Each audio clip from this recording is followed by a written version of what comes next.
Yes, sir. I have a twofold question. I've been wondering all this time with Gaza, the after effect of what's going to happen. And I'm wondering, after World War II, George Marshall, the Marshall Plan to rebuild Germany, that worked out pretty good, right? I mean, Germany didn't go back to their old ways. Yep. I'm wondering why no one's come up with that as a possible solution post the war to rebuild Gaza.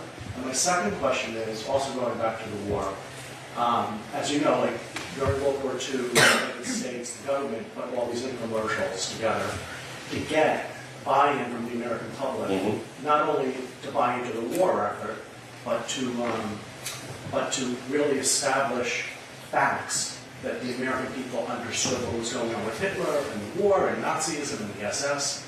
So I'm wondering if that's a possible way for the government to kind of circumvent or try to educate our public, especially the young people, because they're not, even on a local level, that's just local, right? I think the government has a responsibility to put together some type of major effort to educate everyone. So I agree with you, and I think the reason it's probably not being done is that at the moment, there are large elements of our government who don't see this as our war.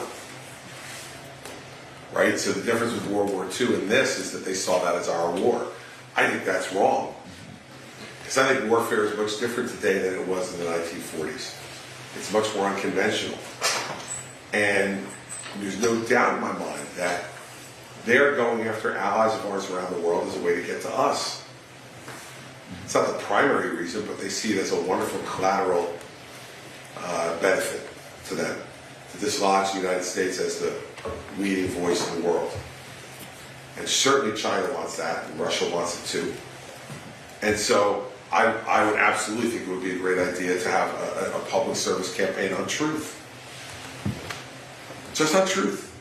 What is the truth of all these things? And so let me just ask you, is that something that the Senate and Congress have the budget? Sure. Sure, and you also have to come to agreements. The other way to do it is you do kind of public service announcements, which the networks generally give free as part of an agreement that they have with the FCC. So there's you'd have to do it both ways. Someone would have to be paid, and so on. But yeah, it would have to be appropriated. You couldn't just go off and spend the money on your own. You have to go get it appropriated. Or there's certainly private citizens, and there's plenty of wealthy people in this country who could help to fund something like this. That could be extensive. So I think there's a bunch of different ways to go about it, and I think it's a good idea. On your first point, the reluctance of the rebuilding of Gaza is going to be all the money that's been sent to Gaza already that hasn't been used to do the things that they promised us they would use it for. So let me just add, so obviously it would mean that the Palestinians would have to disarm Hamas, there'd have to be bilateral relations, they'd have to have trade, they'd have to... Yeah. You're talking about a two-state solution and then a rebuilding after that. And the question's going to be, and I talked to a number of the Arab country ambassadors to the United States before I left to go to Israel to kind of get their perspective on things. One of the things that came out of those conversations with is there is no line forming of volunteers to govern Gaza. I mean, I talked to ambassadors from Egypt, from the Emirates, from Egypt. There's no line for me. And that's going to be our big problem. I think the first big post-war problem is, who's going to run this place?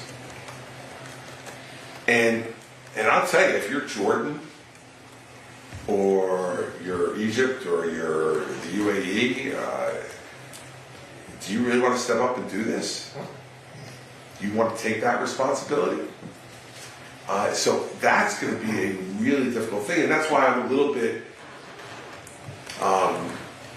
confused about some of the things that Netanyahu has said regarding the Palestinian Authority, and that no, the Palestinian Authority cannot govern Gaza. Okay, I didn't get to see the Prime Minister when I was over there, but my first question would have been, okay, who? Bibi, who? You? I don't think Israelis want to occupy Gaza again. And I don't think that's a recipe for success post-war. So I don't disagree with the underlying premise of what you're saying. I do think there's got to come a point where it's rebuilt. Can I just add one Yeah. thing? I mean, obviously, the Palestinians, they teach their kids to murder Jews. It shows Palestine on the map. They don't recognize Israel. So the buy-in from the Palestinians would have to be, we're going to recognize Israel.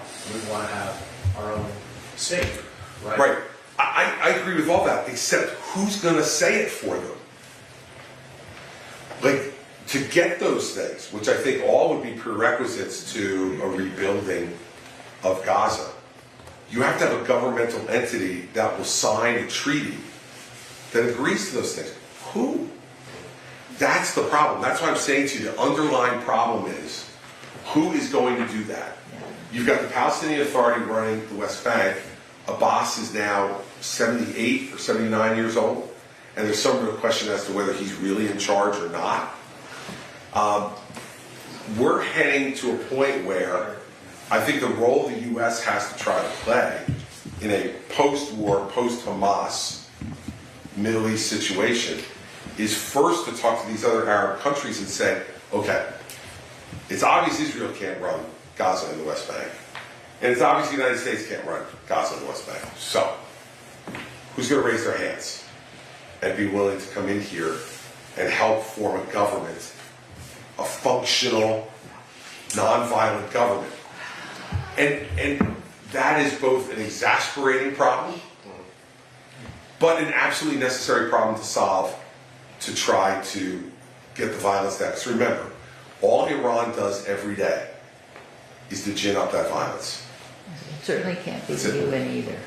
They can't say, Well, no, Let's say that, right? What role does the UN play at all? Well, Right. I think Absolutely. the UN, in my view, the UN has played their card. They are anti-Israel, Right. and they can't be trusted and shouldn't be trusted by the Israelis Right. to be an honest broker in this. But even taking that to the next level, if we look at what the UN's done for the Ukraine, right? We look at the UN for Israel. We look at what is the purpose of the UN Well- at this point. You know, the League of Nations was a failed organization, right? And then we went over to the UN. The UN is failing. You know, when you have someone like Iran sitting on the Human Rights Council, Chair. chair of the Human Rights Council. Yeah. Yeah. How's it a legitimate organization at this point? Look, I think that the legitimacy of the UN is Yeah. deeply in question. Yeah. But for the U.S. veto on the Security Council, it would be a complete joke. But if I'm sitting there as president and I'm trying to pick out my fights, the UN's going to be over here. Because they are both ineffective and in some ways insignificant. Right? And so if I'm trying to solve this problem that he raised as president, the people who can solve that problem are in the Middle East. They're the Emiratis, the Saudis, the Egyptians, the Jordanians. They're the ones who can help solve this problem, but they've got to be willing to do it. And the goal for us, and the way I would try to incentivize them, is to say, if we solve this problem, the Iranians are irrelevant. If the Iranians don't have the Palestinians to use as their tool, what do they got left? And that's why one of the things I said to President Herzog was, let us not keep our eye off the ball. Israel and the United States were making great progress both at the end of the Trump administration and the Biden administration in isolating Iran in the region. And we want to continue to do that. Don't do things in the war that will make it impossible for them to do it.